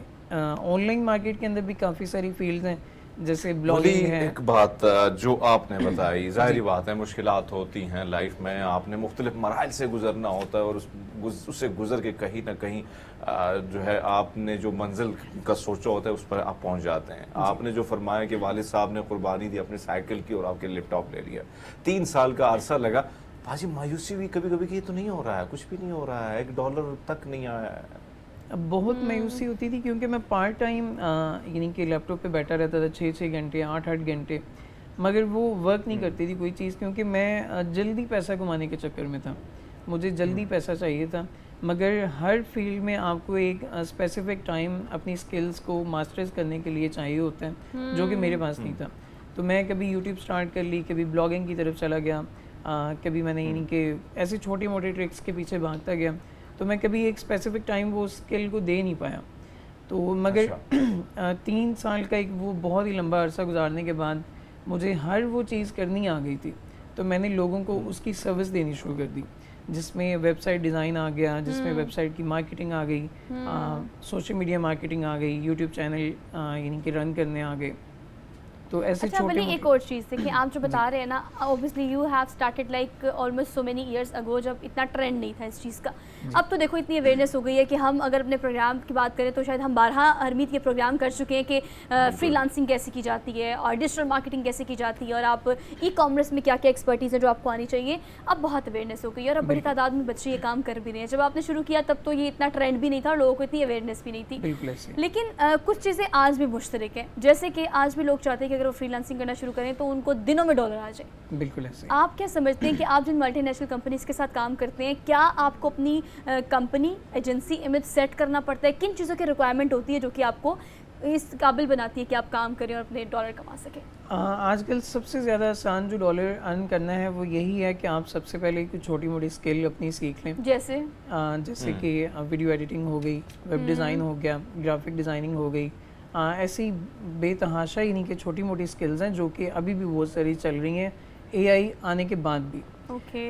नो डाउट कि एआई आने के बाद बहुत सारी जॉब्स ख़त्म हो गई हैं फ्रीलांसर्स की, मगर एआई ने नई जॉब्स क्रिएट की हैं। तो ये सॉरी तो आप यानी कि कोई भी छोटी मोटी स्किल सीख के आप उसको यानी कि डिफरेंट फ्रीलांसिंग। आपने जो बात की, आपने जिक्र किया कि जाहिर बात है कि आपने भी ट्रेनिंग थी, आप भी मुख्तलिफ मराहल से गुजरे थे और आपकी ख्वाहिश यही थी कि भाई पैसा कमाना है, जाहिर बात है एक अच्छे पोजीशन पे पहुंचना है। अब बहुत सारे नौजवान आप जैसे जो हैं वो भी कोशिश करते, कभी एक चीज़ को ट्राई किया, दूसरे को क्या किया, उनको क्या मशवरा देंगे कि कौन सी ऐसी चीज़ है जिस पर ज़्यादा फोकस किया जाए तो कहीं ना कहीं वो आप जिस मुकाम पर हैं कहीं ना कहीं वो भी पहुंच सकते हैं? सबसे पहली बात तो ये है कि कभी भी लालच ना करें। अगर आपने एक स्किल सीखी है तो कम से कम उसको 6 महीने 8 महीने या 1 साल तो कम से कम लाजमी दें, क्योंकि अगर आप कोई बिजनेस भी लोकल मार्केट में भी रन करते हैं तो उसको भी 1 साल 2 साल लग जाते हैं चलने में। तो अगर आपने एक स्किल सीख लिया 6 महीने लगा के, तो 6 महीने उसको प्रमोट करने में लाजमी लगाएं। ये नहीं कि आप 1 महीने प्रमोट करने के बाद आप फेडअप होकर इसको छोड़ दें, क्योंकि ऐसी चीज़ें वर्क नहीं करती। आपको अपना पोर्टफोलियो बिल्ड करना पड़ता है, आपको इंटरनेशनल क्लाइंट्स के सामने अपना पोर्टफोलियो रखना पड़ता है कि मैंने पहले भी ऐसे प्रोजेक्ट्स किए हैं, हाँ मैंने ये काम किया हुआ है, तब जाके वो सेटिस्फाई होता है और आपको अपना काम दे सकता है। कोई भी अगर हम बात करें टियर 1 की कंट्रीज से, यूरोप से, अमेरिका से, कनाडा से, कोई भी बंदा आपको तब तक काम नहीं देता जब तक आपके 5 स्टार रिव्यूज़ ना हो, जब तक आपकी अच्छी रेटिंग ना हो किसी भी प्लेटफॉर्म पे। अच्छा अवली, आप जो काम कर रहे हैं ऑब्वियसली अब देखिए बहुत सारे इर्द गिर्द के आपके जो लोग होते हैं या आपको व्यूअरशिप की अगर हम बात करें तो इस वक्त स्क्रीन के उस तरफ जो लोग देख रहे हैं वो भी करना चाहते हैं, और अब चूँकि अवेयरनेस ज़्यादा हो गई तो हर किसी को पता है कि ये एक तरीका है डॉलर्स कमाने का और हम इस तरह से डॉलर्स कमा सकते हैं। उसके बावजूद भी गाइडेंस की बहुत ज़्यादा ज़रूरी है। बहुत सारे लोग अभी भी मैनिपुलेट हो रहे हैं। बहुत सारी कंपनीज ऐसी जो कहती हैं कि आपको 1 हफ्ते में हम $1 कमाने के काबिल बना देंगे। जो ऐड आपने पढ़ा था ना आज से कई साल पहले जब आप कैशियर की जॉब कर रहे थे कि घर बैठ के पैसे कमाएं, अब ये घर बैठ के ऑनलाइन पैसे कमाए जो एक लाइन है ना, ये आपको हर जगह नजर आती है, एवरीवेयर। आप किसी जगह चले जाए, दीवार पे लिखा होगा, कहीं इश्तिहार पे लिखा होगा, कहीं सोशल मीडिया पे इश्तिहार आ रहा होगा, हर जगह। लेकिन सही रास्ते का इंतखाब करना और सही डायरेक्शन देना भी बहुत ज़्यादा ज़रूरी है। आप देखने वालों को क्या समझाएंगे कि अगर आपने शुरू करना है तो कहाँ से किया जाए और कितने से शुरू किया जाए? जी इसमें अगर आपने ऑनलाइन अर्निंग स्टार्ट करनी है तो इसमें कोई खर्चा नहीं है। सबसे पहले तो आप अपनी एक स्किल चूज़ कर लें कि जैसे आपको वीडियो एडिटिंग सीखनी है तो वीडियो एडिटिंग के बारे में आप यूट्यूब पे सर्च कर लें, उसके जितने भी सॉफ्टवेयर हैं, जितने भी टूल्स हैं, उनके बारे में एक पूरी लिस्ट निकाल के उन सॉफ्टवेयर्स को अपने कंप्यूटर में इंस्टॉल करके उनको सीखना शुरू कर दें। अपनी खुद की वीडियोस रिकॉर्ड करके या इधर उधर से उठा के उनको अच्छे से एडिट करना शुरू कर दें। जब वो इन्वेस्टमेंट, हाँ, कोई इन्वेस्टमेंट नहीं है। उसके बाद जब अच्छा, आप वली जो सोहा ने सवाल किया, वाकई में बहुत सारे लोग ऐसे सवालात करते रहते हैं और सवाल बनता भी है। अब हम आपसे जानना चाहेंगे, जो नौजवान जो प्लेटफॉर्म जो चीज़ें आपने बताई कि ये चीज़ों पे ज़्यादा फोकस होना चाहिए, एक तो ये सवाल आपसे करूँगा कि क्या कौन से ऐसे प्लेटफॉर्म है जिस पे जाके वो अपना लोहा बनवा सकते हैं। और आपसे भी पूछना चाहेंगे भाई, रिक्शा बहुत काम आपने किए, अभी जो कभी सोचा था जिस मुकाम पे आज जाएं, वैसे पैसों का नहीं पूछ रहा हूँ, APR वाले पहुँच जाएंगे। यहाँ पे बहुत सारी प्लेटफॉर्म जो हैं वो मैं मेंशन करना चाहूँगा, जिसमें एक फाइवर है, अपवर्क है, guru.com है, freelancer.com है। ये यानी कि बहुत बड़े प्लेटफॉर्म्स हैं। पूरी दुनिया के जितने भी फ्रीलांसर्स हैं वो यहाँ पे लिस्टेड होते हैं और अपनी निचेस वाइज वो यानी कि स्पेसिफिक निचेस को लेके अपनी अपनी कैटेगरीज के अंदर वो सर्विसेज दे रहे होते हैं। तो मैंने भी इन्हीं प्लेटफॉर्म से स्टार्ट किया था और मैंने लोकल क्लाइंट्स को भी पिच करना शुरू कर दिया था विया ईमेल के थ्रू या वेबसाइट्स बना के ऐड रन करके मैंने उनको यानी कि टारगेट किया। और अभी अल्हम्दुलिल्लाह मेरे पास यानी कि कनाडा की 100 से ज़्यादा वेबसाइट्स हैं, 100 से ज़्यादा बिजनेसेस हैं जिनको मेरी एजेंसी घर बैठ के मैनेज करती है। और इस टाइम भी मेरी एजेंसी में अल्हम्दुलिल्लाह 50 से ज़्यादा टीम मेंबर हैं जो कि वर्चुअली काम करते हैं, जिनको मैं घर बैठी हूँ। कनाडा तो डॉले आ रहे हैं, कह सकते हैं, मगर हमारे कह सकते हैं, लेकिन मैंने कहना नहीं है क्योंकि इतना बात है। लेकिन thank you so much Wali for being here, और आपसे बात करके यकीनन जो हमारे व्यूवर्स हैं उन्होंने बहुत कुछ लिया होगा। और ये बहुत ज़्यादा ज़रूरी कि कुछ नहीं चाहिए होता सिवाय एक चीज़ के, वो है आपकी कोई भी ऐसी स्किल जो आपको आती है जिसको आप सेल करके कुछ भी कमा सकते हैं। You can do anything in this whole world, बस करना आपने क्या है, कोई स्किल आपको आनी चाहिए, अदरवाइज़ कोई डॉलर नहीं आएंगे, कोई पैसे नहीं आएंगे, आप बिल्कुल नहीं कमा सकते। स्किल सीखें और उसे कैश करें। हमने एक ब्रेक लेनी है, ब्रेक के बाद वापस आते हैं। Keep watching good morning public. Welcome back after the break. आजकल की अगर हम बात करें तो हमने जिस चीज़ को सबसे ज़्यादा फॉर ग्रांटेड ले लिया ना हरमीत, वो हमारी अपनी हेल्थ है और उसके बारे में हमें बिल्कुल पता नहीं होता। मतलब हम पैसे कमाने की दौड़ में और उसके बाद अपने प्रोफेशनलिज्म में, समटाइम अपनी पर्सनल लाइफ में इतने बिजी हो जाते हैं कि हम उस ट्रैक पर इतना दूर निकल जाते हैं कि जो चीज़ सबसे ज़्यादा डैमेज हो जाती है वो हमारी अपनी हेल्थ है। और फिर उसको ठीक करने के लिए हम वो सारी चीज़ें करते हैं जो हमने इग्नोर की होती हैं। मतलब अगर हम बात करें, वक्त गुजर जाता है, लेकिन अब वक्त रहते ही आपको ख्याल दिलाने के लिए कि अगर हम बात करें स्पेसिफिकली आज के सेगमेंट की, तो कैल्शियम की कमी बच्चों में, बड़ों में, ख़ास तौर पे ख़वातीन में इतनी ज़्यादा अब ग्रेजुअली बढ़ती चली जा रही है, जिसको रियलाइज़ करना वक्त के साथ बहुत ज़्यादा ज़रूरी है। बहुत सारी ऐसी कैंपेन्स चलती हैं, बहुत सारे सेमिनार्स होते हैं, बहुत सारी मैं ऐसी एक्टिविटीज़ देख रही होती हूँ जिसमें ये अवेयर किया जाता है कि कम से कम घर बैठ कर आप इस चीज़ को रियलाइज़ करें कि क्या आपको कैल्शियम की कमी है, और अगर है तो आपने उसको एड्रेस कैसे करना है, और उसकी कमी को पूरा करने के लिए आपको क्या खुराक लेनी चाहिए, डाइट में क्या तब्दीलियाँ करनी चाहिए। लेकिन चलिए हम इसको आपके लिए आसान कर देते हैं, आपका तारुफ कराते हैं। हमारे साथ डॉक्टर हुरिया अरूज मौजूद हैं, उनको आज के प्रोग्राम में हम वेलकम कहते हैं। इनसे इस हवाले से हम डिटेल में बात करेंगे। अस्सलाम वालेकुम डॉक्टर साहिबा, कैसी हैं आप? वालेकुम अस्सलाम, thank you so much for being here. Calcium की कमी की बात अगर हम करें तो लेट्स टॉक अबाउट ख़वातीन ख़ास तौर पे, क्योंकि कहा जाता है कि औरतें जो हैं वो इस वक्त सबसे ज़्यादा कैल्शियम की कमी का शिकार होती हैं। और अलमिया ये है, प्रॉब्लम ये है कि उनको इस बात का अंदाज़ा भी नहीं और पता भी नहीं है।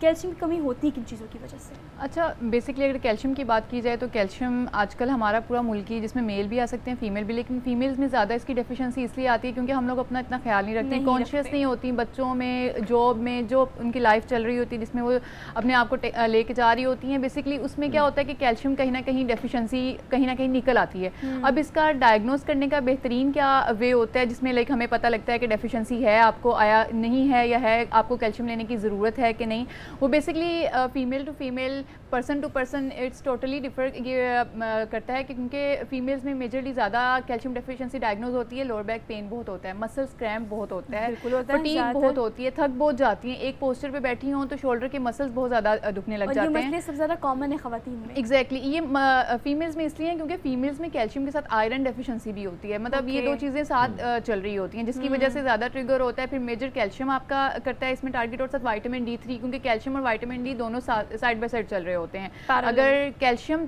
हमें चाहिए तो विटामिन डी भी साथ चाहिए उसकी एब्जॉर्प्शन के लिए। तो अगर विटामिन डी आप कैल्शियम आपका कम है तो डेफिनेटली विटामिन डी भी आपका उसमें जाके लैग की तरफ जाता है। देन फिर ये होता है कि उसकी सोर्सेज अगर हम उसकी बात करें कि क्यों डेफिशिएंसी होती है, डेफिशिएंसी हमारी अपनी ही थोड़ी सी जो है लापरवाही की वजह से होती है, जिसमें हम अपने फूड्स को इनटेक वो प्रॉपर नहीं करते जो करने चाहिए हमें। अच्छा जी हरमीत। अच्छा, हो रही है एक और चीज़ जो हमारे देही इलाकों में और बहुत सारे इलाकों में बहुत सारी चीज़ें बड़ी मुख्तलिफ होती हैं और अक्सर हम देखते हैं ना ये नाखून को, उसमें अक्सर सफ़ेदी देखते हैं तो भैया दूसरा कहता है अमीर होने वाले हो, तो ये क्या वाकई अमीर होने वाले या कैल्शियम की डिफिशिएंसी होती है? देखें ये जो नेल्स में आता है एक वाइट कलर का एलिमेंट आता है, लोग उसको कहते हैं कैल्शियम, कुछ लोग उसको आयरन में भी डायग्नोज करते हैं कि आयरन डेफिशिएंसी भी टोटली डिपेंड्स। अगेन पहले जैसे मैंने बात की कि अगर आपको बहुत ज़्यादा ये स्पेसिफिक होता है बिलो द एज ऑफ 18, ठीक है, 18 से बिलो एज में ज़्यादा ये बच्चों के नेल्स में पाया जाता है। इसमें हाँ कैल्शियम को ये डायग्नोज करता है और अमीरी का इससे कोई लिंक नहीं होता। ये मेजरली आपकी जो बॉडी के अंदर कैल्शियम जो हमारा 15 साल में बड़ा खुश था इस मामले को देख के, मेरी भी कुछ ऐसी कमजोरियां थी। अब आप इस चीज को रियलाइज कर ले हरमीत की कैल्शियम की मसाइल कैल्शियम नहीं, की ऐसा कमी कुछ है, नहीं ये है। अमीरी का एक कोई इंटीग्रेशन नहीं है। खैर लेकिन ये बात ठीक है, सुपरस्टिशियस बहुत सारी अच्छा घरेलू बातें जो होती है ना वो बहुत सारी बातों को हम रिलेट कर देते हैं और ये मिसकंसेप्शन भी इसी से पैदा होता है। लेट्स टॉक अबाउट आर घर के बच्चे। अब जो घर के बच्चे हैं ना उनमें कहा जाता है कि बचपन से अगर आप इस डेफिशिएंसी को साथ साथ कैटर करते रहे तो बड़े होकर आपको इसका सामना नहीं करना पड़ता। Exactly। बच्चों के लिए क्या करना चाहिए कैल्शियम की कमी को दूर करने के लिए? बच्चों के लिए अगर बच्चे ग्रोइंग एज में हैं तो बच्चों के लिए सबसे पहले तो दूध, हर किसी को ही पता है कि दूध जो हमारा है वो बेहतरीन सोर्स है, ऑर्गेनिक। ये नहीं कि आजकल जो इतने सारे मिल्क पैक और इतने मतलब डिफरेंट कंपनीज चला रही हैं वो नहीं, जो गाय भैंस का दूध है वो इस्तेमाल करवाएं। और ये बच्चों को जो है जब बच्चा ग्रोइंग एज में आ जाता है फीडर के बाद का जो होता है जो ड्यूरेशन होता है उधर से उसकी ये आदत बनाएं।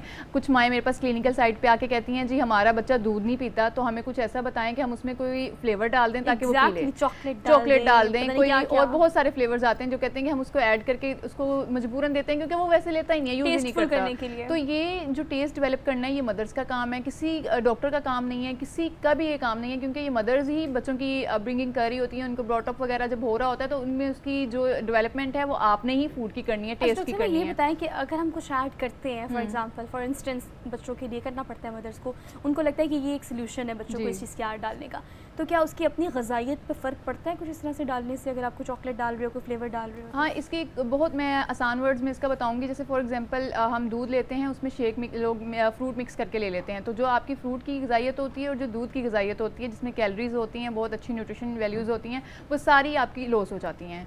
तो ये इसी तरह ही बिल्कुल इसी तरह ही ये बात है, जैसे अगर हम फ्लेवर डालते हैं दूध के अंदर कोई भी किसी भी तरह का, तो वो भी आपकी जो न्यूट्रिशन वैल्यूज़ हैं जिसके लिए हमने जो है फूड को यूज़ करना होता है, जिसको हमने लेना होता है, वो सारी क्या हो जाती है, लॉस हो जाती हैं। अच्छा, वैसे आपने दूध का जिक्र किया, बहुत सारी चीज़ों का आपने जिक्र किया। अब देखें तो आप एक ऐसी एज में कि या नौजवानी हो या जवानी हो या आप ऐसे दहलीज पर जहाँ बुढ़ापा एक नई मंजिल आप जो है उस पर दस्तक दे रहे हो, क्या खुराक में कौन कौन सी ऐसी चीज़ें हैं, सब्जियों में, दालों में कौन सी ऐसी चीज़ें जो मुफीद साबित हो सकती हैं? हमारे कैल्शियम ये अल्लाह ताला की तरफ से हमें एक कह सकते हैं ब्लेसिंग भी है कि हमारे बहुत सारे फूड्स ऐसे हैं जिनमें कैल्शियम बेतहाशा पाया जाता है। सबसे पहले अगर बात करें तो ग्रीन लीफी वेजिटेबल, जिसमें पालक, जितनी भी सब्ज़ पत्तों वाली सब्जियां हैं उनमें बेतहाशा कैल्शियम होता है। हाँ, उसको हम ज़्यादा जब पकाते हैं, सब्ज़ी बनाते हैं तो लोग उसको बहुत ज़्यादा पका लेते हैं जिससे उसकी न्यूट्रिशन वैल्यू लूज हो जाती है। तो आप उसको अगर बॉइल्ड करके उसका सूप बना के उसका जूस बना के लोग पीते हैं, जिनको कंसर्न होता है अपनी बॉडी के रिक्वायरमेंट्स को पूरा करने के लिए, वो इसको जूस फॉर्म में भी लेते हैं। तो पालक इसका बेहतरीन सोर्स है। देन अदर देन अगर हम बात करें दूध की, हमने बात कर ली, चीज़ बच्चे बहुत शौक से खाते हैं, ऑमलेट की फॉर्म में भी यूज़ होती है चीज़, ठीक है। इसके अलावा डिफरेंट जो है ये रेसिपीज़ में यूज़ होती है, वो बेहतरीन सोर्स है कैल्शियम का। देन उसके बाद अगर बात करें तो नट्स में, नट्स भी आप अगर हम बच्चों की न्यूट्रिशन की बात करें तो बच्चे नट्स खा लेते हैं, आप उनको बस एक वे होना चाहिए कि किस वे में यूज़ करवाना है, किस टाइम पे करवाना है, वो प्रॉपर पता होना चाहिए। बेसिकली खाने कितने चाहिए? हमारे हाथ से जो लगते हैं तो हम पूरे पैकेट खत्म कर देते हैं। ये हम पाकिस्तानियों का बिल्कुल आप सही कह रहे हैं, हमारे पाकिस्तानियों का थोड़ा सा ये है कि हम लोग कोई चीज़ खाते हुए शायद हम थोड़ा सा सब्र का जो लेवल होता है वो थोड़ा कम होता है। मतलब अगर खा रहे होते हैं तो होता है कि भाई सारा ही खा लें, या जितना पेट जब तक फुल नहीं होता तब तक छोड़ना नहीं है। तो नट्स में जो बादाम की फैमिली है, जो आलमंड की फैमिली है, मेजरली वो हाई सोर्स है कैल्शियम का, ठीक है। और इसमें क्या होता है कि अगर आपने लेने हैं तो आपकी दिन की जो कैलोरीज कैल्शियम की बादाम से पूरी हो रही हैं वो 6 to 7 की होती हैं। 6 to 7 लें, उसको पानी में सोक करें, रात को भिगो के रख दें, देन अच्छा। सुबह आप उसको पील ऑफ करके लें। ये बेहतरीन सोर्स है कैल्शियम लेने का। अगर आप उसको खुश्क बादाम खाते हैं तो वो कभी भी अब्जॉर्ब नहीं होते, वो आपके पेट को इशू करते हैं, आपको स्टमक अपसेट हो जाता है, पेट के रिगार्डिंग बहुत सारे इश्यूज हो जाते हैं जो कि खुश्क बादाम खाने से होते हैं। अच्छा, ग़िज़ाइयत देखिए मुतासिर होती है। फिर आपने अदमीत एक बात बिल्कुल ठीक है, अगर हम किसी को ना पाम साइज आपने लेना है तो हम उसकी मुट्ठी ऐसे नहीं भरते, ऐसे भरते हैं। मतलब हमारे ऐसे बड़े भरते मसले हैं, हमारे बड़े मसले मेरी हैं। बहन ना वो ढक्कन भी बंद कर लेती है मेरी वजह से, बस बहुत हो गया, हाथ होल्डर है। अच्छा, एक और चीज़ जिसको मैं चाहती हूँ कि आप ज़रूर एड्रेस करें, चूँकि अब हम नेचुरल रिसोर्सेज से ये सब चीज़ें लेना, तो इससे तो कोई अच्छा नेमुल बदल है नहीं। Exactly. अगर आप फ्रूट्स ले रहे हो और अगर आप दूध पी रहे हो, ये सारी चीज़ें। But if you are talking about market, तो मार्केट में आजकल बहुत सारी ऐसी चीज़ें हैं जो कि इन मसलों को एड्रेस करती हैं। Exactly. बहुत सारे सप्लीमेंट्स हैं, बहुत सारी ऐसी डॉक्टर्स ने मेडिसिन भी लिख के दे देते हैं बाज़ औक़ात की ख़वातीन अगर इस एज में है कि आपको ये खाने से फ़र्क नहीं पड़ रहा तो आप सप्लीमेंट्स लें या इस तरह के कोई एक्सवाईज़ेड मेडिसिन लें। उसके लिए आप क्या सजेस्ट करती हैं? क्या वो किस एज ग्रुप में जाकर आपको शुरू करनी चाहिए और कौन कौन सी लेनी चाहिए? अच्छा, कैल्शियम के बहुत सारे सप्लीमेंट्स मार्केट में आते हैं। सप्लीमेंट्स का भी होता है कि अगर आप बच्चे हैं, बच्चे की एज 12 to 18 ईयर्स की है तो उसमें कैल्शियम के सप्लीमेंट्स आते हैं जो बहुत लोअर डोज में होते हैं, विद विटामिन D3 होते हैं और मैग्नीशियम होता है साथ। ठीक है, मैग्नीशियम बहुत इफेक्टिव होता है मसल हेल्थ को बनाने के लिए और उसको रखने के लिए, एक्टिव रखने के लिए, तो वो आप दे सकते हैं। उसमें मेक श्योर करना होता है बच्चों की एज 12 to 18 ईयर्स में हो तो उसमें बिलो 800 mg और विटामिन D3 साथ मेक श्योर करना है कि वो 600 IU इंटरनेशनल यूनिट में होना चाहिए। मतलब ये 2-3 चीज़ें देखनी होती हैं। पेरेंट्स अगर देख रहे हैं तो इस चीज़ को ज़रूर मेक श्योर करें। कैल्शियम विद विटामिन D3 लें। अगर अडल्ट्स अगर यूज़ कर रहे हैं सप्लीमेंट्स, और कैल्शियम की सिट्रेट फॉर्म सबसे अच्छी होती है। कैल्शियम की कुछ फॉर्म्स होती हैं जो अपने साइंटिफिक टर्म में थोड़ा सा बता देती हूँ, कार्बोनेट, ग्लूकोनेट और सिट्रेट होती है। Calcium citrate is most effective form, उसकी एब्जॉर्प्शन बहुत जल्दी बॉडी में हो जाती है और उसके लिए आया ये भी नहीं होता कि आपने उसको खाली पेट लेना है या उसको विद मील लेना है, वो आप खाली पेट भी ले सकते हैं। ठीक है, वो स्टमक एसिडिटी के जितने भी पेशेंट्स होते हैं उनके लिए बहुत इफेक्टिव फॉर्म होती है, क्योंकि जो ग्लूकोनेट और कार्बोनेट फॉर्म है, जैसे आजकल हमारे पाकिस्तान में एक हमारी जैसे पेनाडोल एक बन चुकी है मेडिसिन, इसी तरह एक मेडिसिन है जो एफ्रावर्सेंट है। ठीक है, वो पानी में डालते हैं, डिजोल्व करते हैं, फ़ौरन लोग पी लेते हैं।